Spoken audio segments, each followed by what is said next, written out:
أعوذ بالله من الشيطان الرجيم پناه وړم الله تعالی شړل شوي شیطان څخه.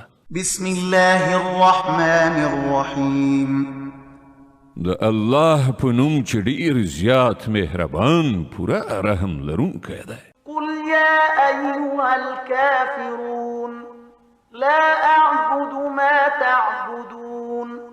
وایه چې ای کافرانو زه د هغو عبادت نه کوم چې تاسې عبادت کوئ. ولا أنتم عابدون ما أعبد. او نه تاسې د هغه عبادت کوونکي یاست چې زه عبادت کوم. ولا أنا عابد ما عبدتم.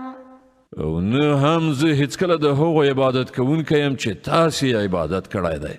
ولا أنتم عابدون ما أعبد. او نه تاسې د هغه عبادت کوونکي یاست چې زه عبادت کوم. لكم دينكم ولي دين. ستاسې لپاره ستاسې دین دی او زما لپاره زما دین. صدق الله العظيم. الله ستر رښتیا ویونکی دی.